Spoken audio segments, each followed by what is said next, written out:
Hello friends, welcome to my study GK point YouTube channel. Friends, मैं सौरभ कुमार आप सभी को बताऊंगा क्लास 10th हिंदी का चैप्टर 4 का नाखून क्यों बढ़ते हैं पाठ के लेखक हजारी प्रसाद द्विवेदी जी हैं।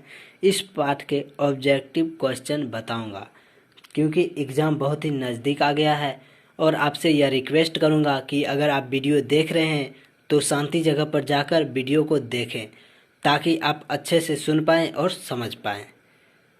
तो फ्रेंड्स, पहला प्रश्न है, नाखून क्यों बढ़ते हैं? पाठ में बूढ़े ने सबसे बड़ी चीज़ किसे माना है? तो आंसर होगा प्रेम।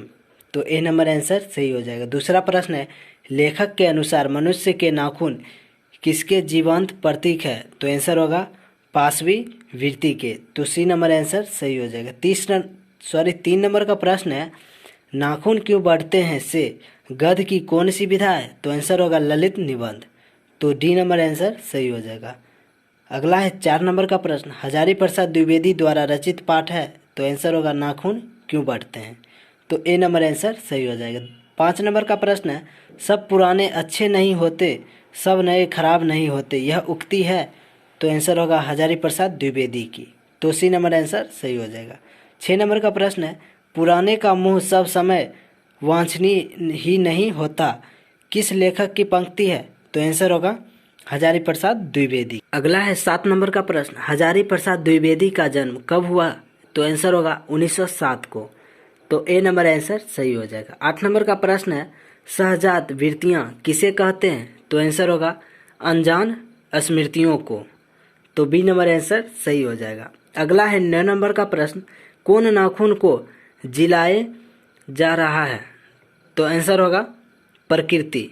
तो सी नंबर आंसर सही हो जाएगा। अगला है 10 नंबर का प्रश्न, कौन मनुष्य का आदर्श नहीं बन सकती?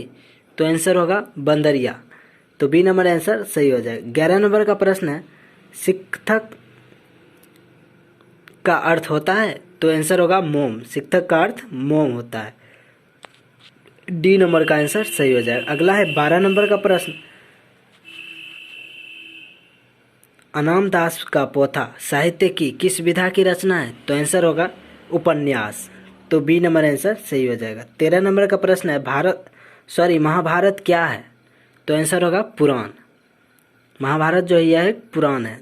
तो 14 नंबर का प्रश्न है, मनुष्य को सुखी बनने हेतु भौतिक संसाधनों की वृद्धि करने की सलाह कौन लोग देते हैं? तो आंसर होगा नेता। सी नंबर का आंसर सही हो जाएगा।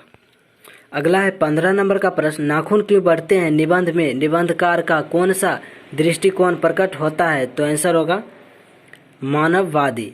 तो बी नंबर आंसर सही हो जाएगा। अगला है 16 नंबर का प्रश्न, आचार्य हजारी प्रसाद द्विवेदी ने साहित्य की किस विधा में लेखन नहीं किया है? तो आंसर होगा कहानी। सी नंबर आंसर सही हो जाएगा। अगला है 17 नंबर का प्रश्न, हिंदी साहित्य का आदिकाल के रचनाकार हैं?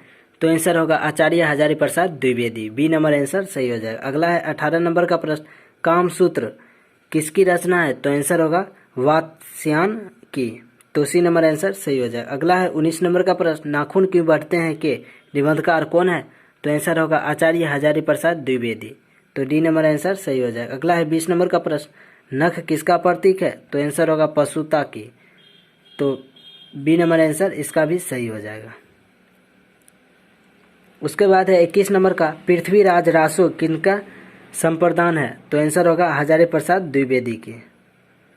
तो ए नंबर आंसर सही हो जाएगा। अगला है 22 नंबर का प्रश्न, अशोक के फूल किसकी रचना है? तो आंसर होगा सुमित्रानंद पंत। अगला है 23 नंबर का प्रश्न, किस देश के लोग बड़े बड़े नख पसंद करते थे? तो आंसर होगा गौर देश। तो ए नंबर का आंसर सही हो जाएगा। उसके बाद अगला है 24 नंबर का प्रश्न, इनमें कौन सी रचना निबंध संग्रह है? तो आंसर होगा प्राचीन भारत के कलात्मक विनोद। तो बी नंबर आंसर सही हो जाएगा। अगला है 25 नंबर का प्रश्न, द्विवेदी जी को आलोक पर्व पर कौन सा पुरस्कार मिला? तो आंसर होगा साहित्य अकादमी पुरस्कार। तो डी नंबर आंसर सही हो जाएगा। अगला है 26 नंबर का प्रश्न, कालिदास की लालित्य योजना किनकी रचना है? तो आंसर होगा हजारी प्रसाद द्विवेदी की। तो सी नंबर का आंसर सही हो जाएगा। उसके बाद अगला है 27 नंबर का प्रश्न, मनुष्य को नाखून की जरूरत कब थी? तो आंसर होगा जंगली जीवन में।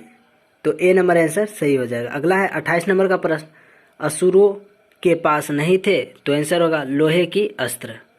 तो डी नंबर आंसर सही हो जाएगा। अगला है 29 नंबर का प्रश्न, नाखून क्यों बढ़ते हैं निबंध में लेखक ने किस बूढ़े का जिक्र किया है, तो आंसर होगा महात्मा गांधी। तो सी नंबर आंसर सही हो जाएगा। अगला है 30 नंबर का प्रश्न, नखधर मनुष्य जिस पर भरोसा करके आगे की ओर चल पड़ा है, आंसर होगा एटम बम पर।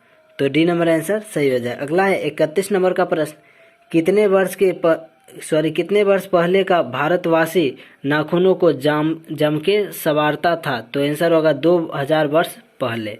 तो बी नंबर का आंसर सही हो जाएगा। अगला है 32 नंबर का प्रश्न, द्विवेदी जी ने निर्जल अपराधी किसे कहा है, तो आंसर होगा नाखून को। तो ए नंबर आंसर सही हो जाएगा। अगला है 33 नंबर का प्रश्न, हजारी प्रसाद द्विवेदी का जन्म कहाँ हुआ था, तो आंसर होगा बलिया उत्तर प्रदेश में। तो सी नंबर का आंसर सही हो जाएगा। अगला है 34 नंबर का प्रश्न, कौन छोटे नखों को पसंद करते थे, तो आंसर होगा दाक्षिणात्य में। तो ए नंबर का आंसर सही हो जाएगा। अगला है 35 नंबर का प्रश्न, देवताओं का राजा से किन्हें संबोधित किया गया, तो आंसर होगा इंद्र को। तो सी नंबर आंसर सही हो जाएगा। अगला है 36 नंबर का प्रश्न, नाखून क्यों बढ़ते हैं निबंध नई पीढ़ी में कैसा भाव जगाता है, तो आंसर होगा सांस्कृतिक आत्मगौरव। तो ए नंबर आंसर सही हो जाएगा। अगला है 37 नंबर का प्रश्न, कौन सी रचना हजारी प्रसाद द्विवेदी की नहीं है, तो आंसर होगा माटी की मूर्ति। तो बी नंबर आंसर सही हो जाएगा।